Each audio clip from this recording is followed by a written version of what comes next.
எல்லா உயிர்களும் இன்புற்று வாழ்க. என்னுடைய பெயர் ஜெயசீலன். ஸ்ரீ லலிதாம்பிகை ஜோதிட ஆய்வகம் நடத்தக்கூடிய இந்த கருத்தரங்கிற்கு 2வது முறையாக பேச எனக்கு வாய்ப்பளித்தமைக்கு மிக்க நன்றி. எனக்கு ஜோதிடம் கற்றுத்தந்த குருமார்கள் திரு வளராஜன் ஐயா, திரு தங்கப்பாண்டியன் ஐயா, கோவில்பட்டி தங்கப்பாண்டியன் ஐயா மற்றும் அமரர் திரு நெல்லை வசந்தன் ஐயா அவர்களுக்கும் திரு ஏவிஆர் சதீஷ்குமார் ஐயா அவர்களுக்கும் சிரம் தாழ்ந்த வணக்கங்கள். இன்றைக்கி நான் உங்களோட பேச எடுத்துக்கிட்ட தலைப்பு சீக்ரெட்ஸ் ஆஃப் கர்மா, கர்மாவினுடைய ரகசியங்கள் அப்படிங்கிற தலைப்பில் சில கருத்துக்களை உங்கள்கிட்ட பதிவு பண்ண வந்திருக்கேன். இந்த கர்மாவினுடைய ரகசியங்கள் அப்படிங்கிற தலைப்பில் நான் பேச போகிறது என்னுடைய அனுபவம், நான் கற்றது, நான் உணர்ந்தது. இதை உங்கள்கிட்ட பதிவு பண்ணுறதுக்காக வந்திருக்கேன். இதில் மாற்று கருத்து இருப்பின் அதை நான் பணிவன்போடு ஏற்றுக்கிறேன். கர்மா இந்த வார்த்தையை உச்சரிக்காத ஜோதிடர்களே கிடையாது. ஏன்னா நம்ம ஜோதிடமே இந்த கர்மாவின் அடிப்படையின் மீது கட்டப்பட்டது தான். இந்த கர்மாவை பற்றின புரிதல் ஒவ்வொரு பக்கமும் ஒவ்வொரு மாதிரி இருக்குது. ஒவ்வொருத்தருக்கும் வேறு வேறு மாதிரியான பார்வைகள் இருக்குது, கோணங்கள் இருக்குது, அனுபவங்கள் இருக்குது. இப்போ யூஸ்வலாக நம்ம கர்மானா என்ன சொல்லுவோம் மேடம்? என்ன சொல்லுவோம்? இல்லை, கர்மா அப்படின்னா அதுக்கு டெஃபனிஷன் நம்ம என்ன சொல்லுவோம்? பொதுவாக நம்ம செய்யக்கூடிய செயல்கள், அதன் மூலம் ஏற்படக்கூடிய விளைவுகள், அது நன்மையாக இருக்கும் அல்லது தீமையாக இருக்கலாம். நன்மையாக இருந்ததுன்னா நமக்கு அது உதவும், தீமையாக இருந்தது அப்படின்னா அதுக்கு நமக்கு கெடுதல் தரும் அப்படிங்கிறத புரிதல் தான் பொதுவாக இருக்குது. இந்த கர்மா முதல்ல எப்படி வருது, அதுக்கப்புறம் அது எப்படி செயல்படுது, இதை எப்படி குறைக்கிறது, இதை குறைக்க முடியுமா முடியாதா? கடைசியாக நம்ம இறைவனிடம் சரணாகதி அடையும் போது கர்மாவிலிருந்து வழிவறதுக்கு நம்ம இறை வழிபாடு பண்ணுவோம், கோவில் ஸ்தலங்களுக்கு போவோம். அப்படி போகிறதின் மூலமாக இந்த கர்மாவிலிருந்து நம்மளால் விடுபற்ற முடியுமா அப்படிங்கிறத பற்றி நம்ம ஒன் பை ஒன்னாக பார்க்கலாம். என்னுடைய குருநாதர் மதிப்பிற்குரிய அமரர் திரு நெல்லை வசந்தன் ஐயா அவர்கள் இந்த கர்மாவை பற்றி ஒரு பாடல் மூலமாக எங்களுக்கு எளிமையாக புரிய வைப்பார். அந்த பாடல் நான் உங்களுக்கு ஷேர் பண்ணுறேன். காயாத மரம் மீது ஏறினேனோ, காய் பிஞ்சு உதிர்த்தேனோ, மரத்திலிருந்து பிஞ்சுகளை உதிர்த்து விட்டாலோ அல்லது காயாத மரத்தின் மீது ஏறினாலோ, அந்நிய பொருள் மீது ஆசை கொண்டேனோ, அடுத்தவங்க பொருள் மீது ஆசைப்பட்டாலோ, அல்லது பிச்சைக்கு வந்தவனை பின்னே வா என்றேனோ. நம்மக்கிட்ட யாராவது ஒருத்தர் பிச்சை கேட்குறாங்க அப்படின்னா அவரை போயிட்டு அப்புறமா வர சொல்கிறது. பிராமணனை நிந்தித்தேனோ, இந்த இடத்துல நீங்கள் பிராமணன் அப்படிங்கிறத கேஸ்ட்டை எடுத்துக்க வேண்டாம். தினந்தோறும் இறை வழிபாட்டில் தன்னுடைய கடமையை செய்கிறவங்களை நிந்திப்பது, வஞ்சிப்பது அப்படிங்கிற அர்த்தத்தில் நீங்கள் எடுத்துக்கணும். அதே மாதிரி பாதையில் முள்ளிட்டேனோ, அடுத்தவங்க போகிற பாதையில் முட்களை போட்டு கஷ்டப்படுத்துகிறவங்க. தவத்தை அளித்தேனோ, தந்த பொருள் இல்லை என்றேனோ, ஒருத்தர் நம்மக்கிட்ட ஏதாவது ஒரு பொருளை கொடுத்து வச்சுருந்து அதை நம்ம இல்லைன்னு சொன்னாலோ, அல்லது அங்காடி பண்டத்தை அதிக விலைக்கு விற்றேனோ. நம்ம வியாபாரம் பண்ணும்போது பொருளுக்கான நியாயமான விலையை தாண்டி நம்ம அதிக விலைக்கு ஆசைப்பட்டு, நம்ம லாபத்துக்கு ஆசைப்பட்டு பொருளை அதிக விலைக்கு விற்றோம் அப்படின்னாலும் இந்த கர்மா சேரும் அப்படின்னு ஒரு பாடல் மூலமாக அவர் எங்களுக்கு உணர்த்தினார். இந்த கர்மா பொதுவாக எண்ணம், சொல், செயல், இது 3இன் அடிப்படையில் தான் நமக்கு செயல்படும். பல பேர் நினச்சிட்ருக்காங்க கர்மா அப்படின்னா நம்ம செய்கிற செயல், அந்த செயலின் மூலம் ஏற்படக்கூடிய விளைவு, அதிலிருந்து தான் ஸ்டார்ட் ஆகுது அப்படின்னு நினைக்கிறாங்க. பட் அது உண்மை கிடையாது. கர்மாவினுடைய ஆரம்பம் அப்படிங்கிறது என்ன அப்படின்னா நம்மளுடைய எண்ணங்கள் தான், நம்மளுடைய நோக்கம். நம்ம எந்த நோக்கத்துக்காக ஒரு செயலை செய்கிறோம், அந்த நோக்கம் எப்பேற்பட்ட நோக்கம், அதிலிருந்து தான் நமக்கு கர்மாவுடைய ஆரம்ப புள்ளியே ஆரம்பிக்குது. இதை உதாரணத்துக்கு உங்களுக்கு சொல்லணும் அப்படின்னா, ஒரு 2 டாக்டர் இருக்காங்க. 2 டாக்டருமே சர்ஜன், அறுவை சிகிச்சை பண்ணக்கூடிய டாக்டர்ஸ்.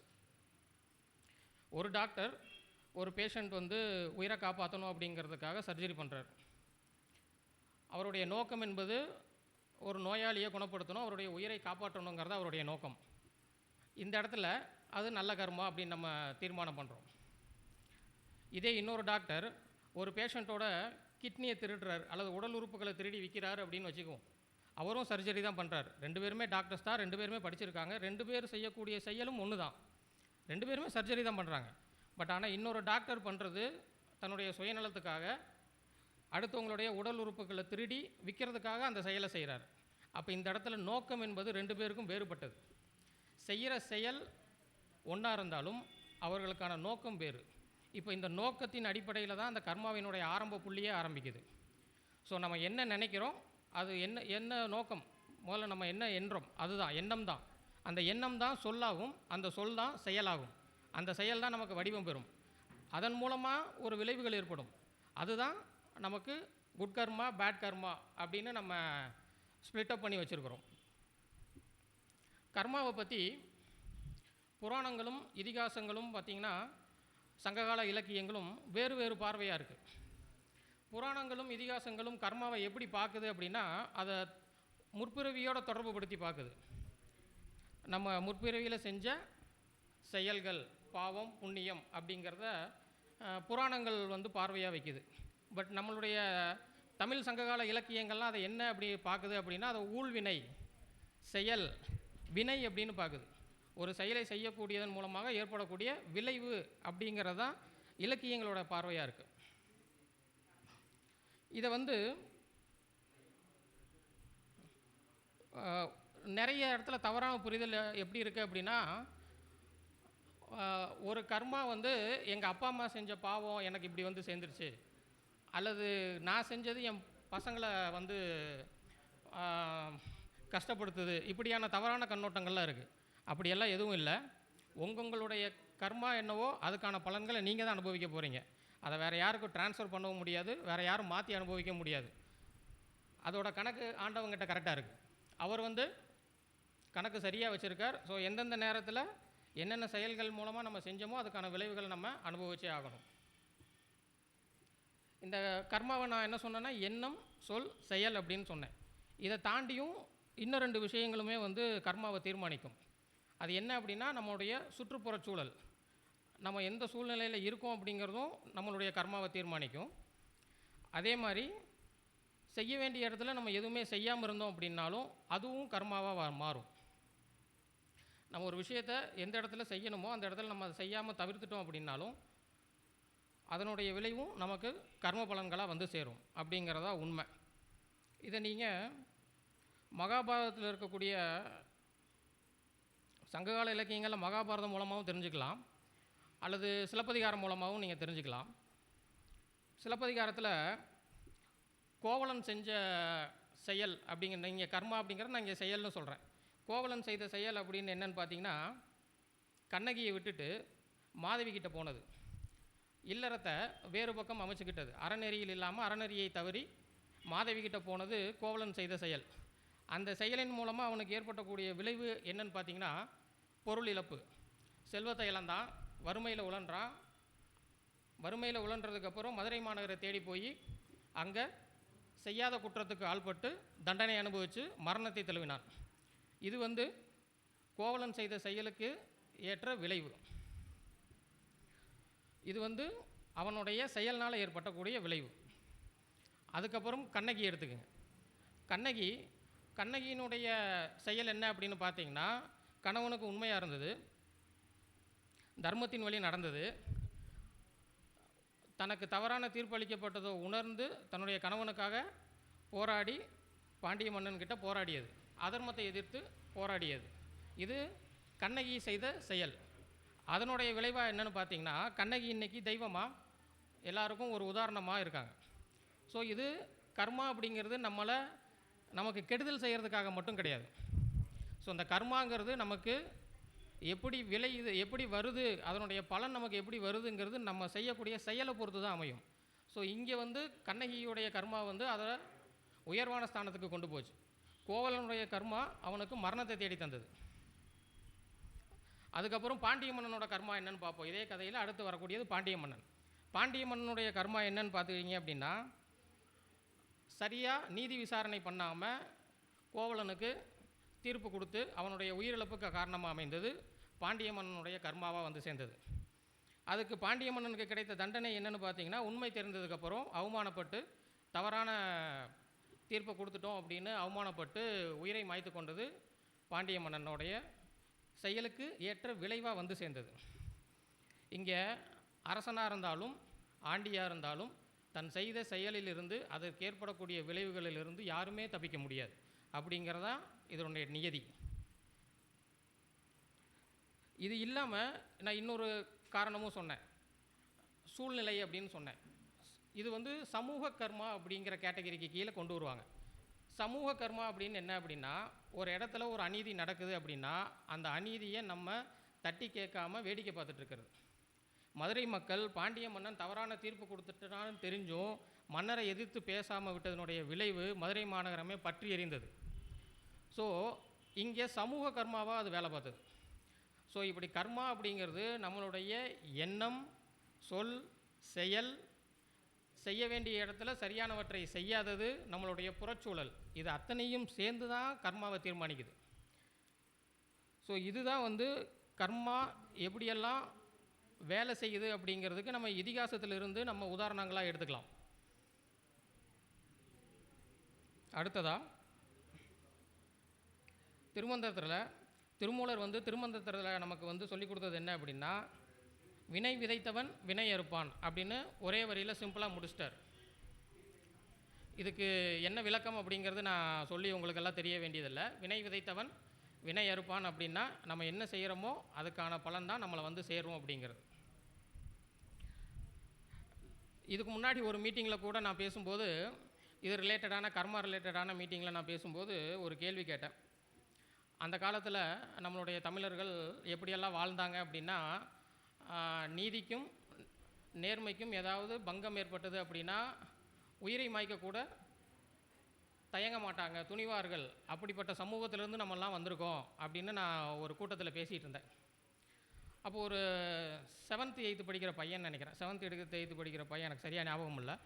அந்த பையன்கிட்ட நான் ஒரு கேள்வி கேட்டேன். அப்போ கூட்டத்தில் இருக்கவங்கள பார்த்து நான் ஒரு கேள்வி கேட்டேன், இப்படியெல்லாம் நம்மளுடைய தமிழர்கள் இருந்திருக்காங்க, நான் வந்து பாண்டிய மன்னனை பற்றி பேசுகிறதுக்காக இந்த கேள்வியை கேட்டேன். பாண்டிய மன்னன் இப்படி வந்து நீதி தவறிட்டான், தவறான தீர்ப்பை கொடுத்துட்டான் அப்படிங்கிறதுக்காக அவமானப்பட்டு தன்னுடைய உயிரை மாய்த்து கொண்டான் அப்படிங்கிற செய்தியை சொல்கிறதுக்கு முன்னாடி இந்த கேள்வி கேட்டேன்.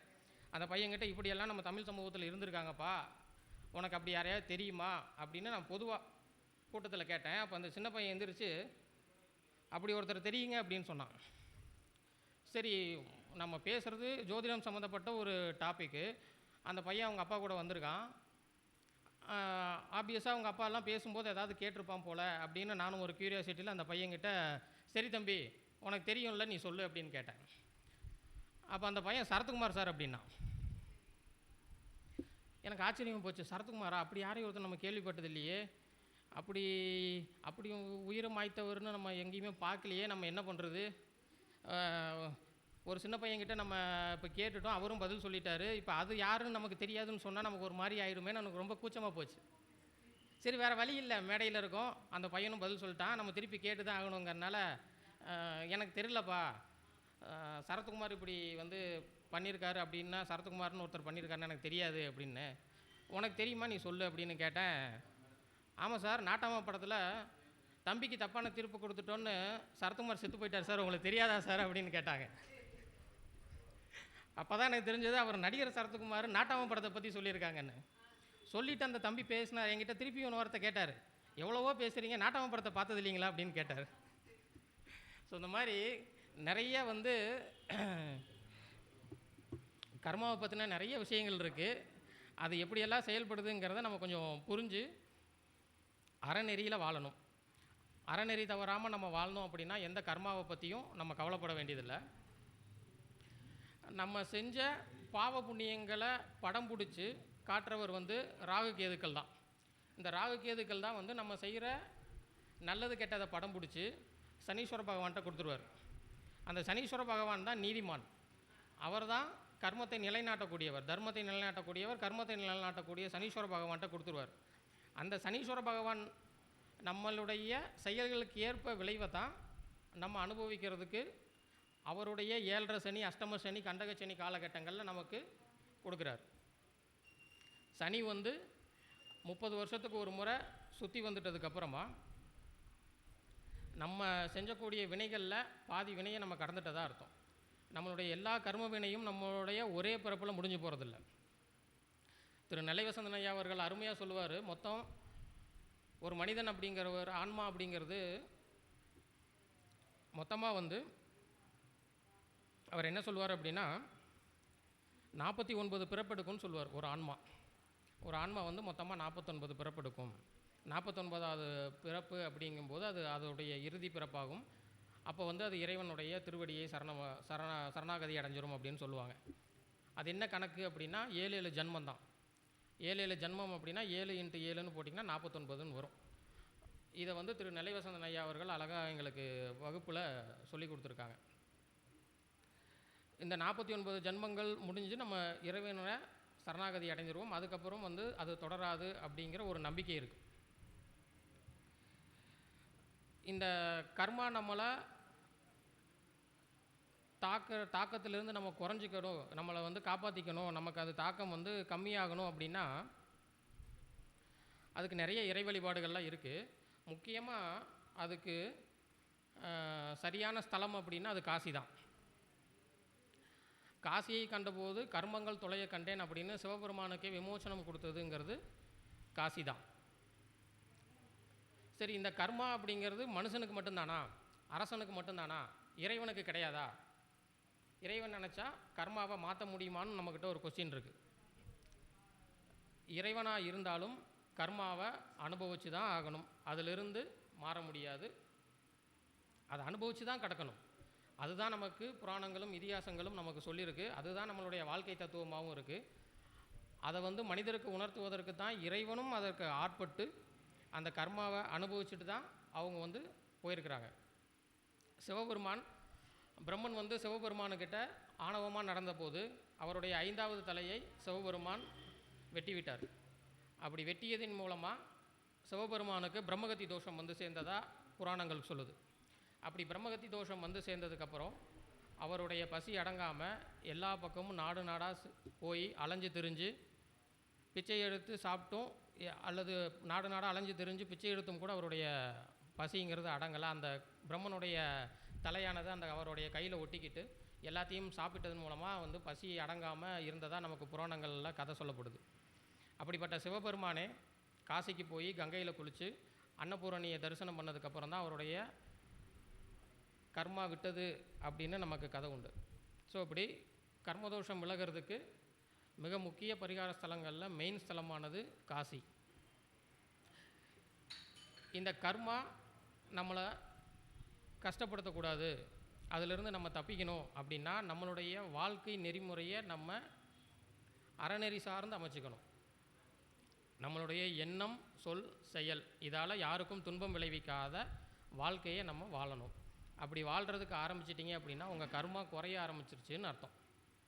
யார் யாருக்கு என்னென்ன கடமைகளை நம்ம இந்த பிறவியில் செய்யணுமோ, தாய் தந்தையருக்கு என்னென்ன கடமை செய்யணும், நம்மளுடைய சகோதர சகோதரிகளுக்கு உடன் பிறந்தவர்களுக்கு நம்ம என்னெல்லாம் கடமை செய்யணும், நம்மளை நம்பி இந்த பூமிக்கு வந்த நம்மளுடைய சந்ததிகளுக்கு குழந்தைகளுக்கு அவங்களுக்கு என்ன கடமை செய்யணுமோ இது எல்லாத்தையும் நம்ம சிறப்பாக அவங்க மனம் கோணாமல் செஞ்சோம் அப்படின்னா இந்த கர்மா நம்மக்கிட்ட வரதை பற்றி நம்ம எந்த கவலையும் பட வேண்டியதில்லை. அது நமக்கு நல்ல கர்மாவாக தான் வரும். அதை பற்றி நம்ம வந்து கவலைப்பட வேண்டியதில்லை.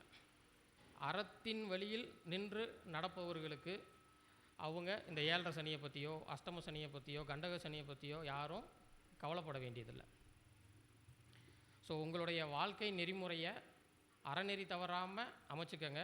உங்களுடைய கர்மாவை குறைக்கிறதுக்கு அதுதான் வழி. முன்ஜென்ம கர்மானால தான் நான் இப்படி இருக்கேன், அதனால தான் நான் இவ்வளோ கஷ்டப்படுறேங்கிற எண்ணத்திலேருந்து நீங்கள் முதல்ல வெளியில் வாங்க. அது வந்து ஒரு நெகட்டிவான தாட். இந்த ஜென்மத்தில் அதை மாற்றிக்கிறதுக்கு அதை குறைச்சிக்கிறதுக்கு உங்களுக்கு வழி இருக்குது. அதை நீங்கள் சிறப்பாக செஞ்சு அதிலிருந்து அந்த தாக்கத்திலிருந்து நீங்கள் விடுபடுங்க. ரெண்டாவது, இப்போ ஒரு குழந்தை பிறக்குது அப்படின்னா அந்த குழந்தை எந்தவித உடல்நல குறைபாடும் இல்லாமல் இந்த பூமிக்கு வருது அப்படின்னா அது ரொம்ப பெரிய விஷயம். அப்படி ஏதேனும் ஒரு உடல்நல குறைபாடோடு அந்த குழந்தை இந்த பூமிக்கு வருது அப்படின்னா இது அந்த குழந்தை செய்த முன்ஜென்ம கர்மா அல்லது முன்ஜென்ம பாவம் அப்படிங்கிற விஷயத்துக்கு யாரும் போகாதீங்க. அது ரொம்ப மிக தவறான விஷயம். அப்படி எங்கேயும் சொல்லப்படலை, எந்த புராணத்திலையும் அல்லது எந்த இதிகாசத்திலையும் அப்படி எங்கேயுமே சொல்லப்படலை. குழந்தைகள் அந்த மாதிரி உடல்நல குறைபாட்டோடு பிறக்கிறதுக்கு நிறைய அறிவியல் காரணம் இருக்குது. பெண்கள் வந்து கர்ப்பமான காலத்தில் வந்து சரியான புறச்சூழலில் இல்லாதது, ஊட்டச்சத்து குறைபாடோடு இருக்கிறது, மருந்து மாத்திரைகளை சரியாக எடுத்துக்காமல் இருக்கிறது, அல்லது இயற்கையாகவே அவங்களுக்கு ஏதாவது ஒரு உடல்நல குறைபாடோடு இருந்து அது குழந்தையை பாதிக்கிறது. இப்படி அந்த குழந்தை ஒரு உடல்நல குறைபாட்டோடு பிறக்கிறதுக்கு பல காரணிகள் இருக்குது. இதுதான் காரணமாக வந்து அமையுமே தவிர முன்ஜென்மத்தில் செய்த பாவங்கள்னால தான் அப்படி வந்திருக்குங்கிற பார்வையே நம்ம பார்க்கக்கூடாது. அது ரொம்ப தவறான பார்வை. அப்படி பெற்றோர்களும் பார்க்கக்கூடாது, ஜோதிடர்களும் பார்க்கக்கூடாது, அந்த கண்ணோட்டத்தோடையே நம்ம அணுகக்கூடாது. ஸோ அந்த மாதிரியான விஷயங்களை பார்க்காதீங்க, அது ரொம்ப தவறானது. அது மட்டும் இல்லாமல் அப்படி ஒரு குழந்தை நமக்கு காட் கொடுத்துட்டார், இறைவன் வந்து அப்படி ஒரு குழந்தையை நமக்கு கொடுத்துட்டார் அப்படின்னா அந்த குழந்தைக்கு நம்மளால் என்ன சிறப்பாக செஞ்சு கொடுக்க முடியும், அதிலிருந்து விடுபடுறதுக்கு அல்லது அந்த எண்ணத்திலிருந்து அந்த குழந்தையை விடுபட்டு ஒரு நல்ல அறிவாளியான இந்த சமூகத்துக்கு பயனுள்ள குழந்தையை அதை மாற்றுறதுக்கு நம்மளால் என்ன வழிவகைகள் செஞ்சு கொடுக்க முடியுமோ அந்த வழிவகைகளை செஞ்சு கொடுத்தீங்க அப்படின்னாலே உங்களை எந்த கர்மாவும் எதுவும் பண்ணாது. ஸோ அப்படி ஒரு சுச்சுவேஷனை இறைவன் உருவாக்கி கொடுக்குறாரு அப்படின்னா, அப்படி ஒரு குழந்தையை உங்கள்கிட்ட கொடுக்குறாரு அப்படின்னா அந்த இடத்துல நீங்கள் எப்படி நடந்துக்கிறீங்கிறத பொறுத்து தான் உங்களுடைய கர்மா வேலை செய்ய ஆரம்பிக்கும். நீங்கள் அந்த குழந்தைய மேலே பழி போடுறீங்களா, அல்லது அந்த குழந்தையை திட்டுறீங்களா, அல்லது அந்த குழந்தைக்கு வேணுங்கிற நல்லது எல்லாத்தையும் செஞ்சு கொடுத்து அதை இந்த சமூகத்துக்கு ஒரு சிறப்பான குழந்தையாக மாற்றி கொடுக்குறீங்களாங்கிறத பொறுத்து தான் உங்களோட கர்மா வந்து சேருமே தவிர, மற்றபடி வந்து முன்ஜென்மத்தில் செஞ்சது அதனால தான் அந்த குழந்தை இப்படி வந்துருச்சுங்கிற பார்வை மிக மிக தவறு. அதை மாற்றிக்கங்க. யாருக்காவது அந்த மாதிரியான எண்ணோட்டம் வந்து உங்களுக்கு இருந்தாலும் அல்லது ஜோதிடருக்கு இருந்தாலும் அதை வந்து மாற்றிக்கங்க. அது மிக தவறான விஷயம். ஸோ கர்மாவை பற்றின என்னுடைய புரிதலை நான் படித்து நான் புரிஞ்சுக்கிட்ட விஷயத்தை உங்களுக்கு எக்ஸ்பிளைன் பண்ணியிருக்கேன். இது சரின்னு பட்டவங்க ஏற்றுக்கலாம், இதில் மாற்றுக்கருத்து நிறைய பேத்துக்கு இருக்கலாம். அப்படி மாற்றுக்கருத்து இருந்தாலும் அதையும் நான் தாழ்மையோடு மதிக்கிறேன், வரவேற்கிறேன். திருவள்ளுவர் அறம் பொருள் இன்பம் வீடு அப்படின்னு 3 பகுதிகளாக பிரித்து நமக்கு வாழ்க்கைக்கு வேணுங்கிற விஷயங்களை நமக்கு திருக்குறளாக கொடுத்துட்டு போயிருக்காங்க. அறத்தின் வழி நின்று பொருள் தேடி இன்பம் அடைவது, இதுதான் சரியான வாழ்க்கை நெறிமுறை. அறம் தவறாமல் அறத்தின் வழி நின்று பொருள் தேடி இன்பம் அடைதல், அப்படி அடைஞ்சிங்கன்னா அடுத்து வீடு பேறு அப்படிங்கிறது உங்களுக்கு தன்னால் கிடச்சிடும். ஸோ அதன் வழி நின்று எல்லோரும் நடக்கணும் அப்படின்னு இறைவனை பிரார்த்திக்கிறேன். எனக்கு இந்த வாய்ப்பை மறுமுறை ஏற்படுத்தி கொடுத்த திரு லலிதாம்பிகை ஜோதிட ஆய்வகத்துக்கும் திருப்பூர் சகோதரிகள் அவர்களுக்கும் மீண்டும் என் நன்றியை தெரிவித்துக் கொள்கிறேன்.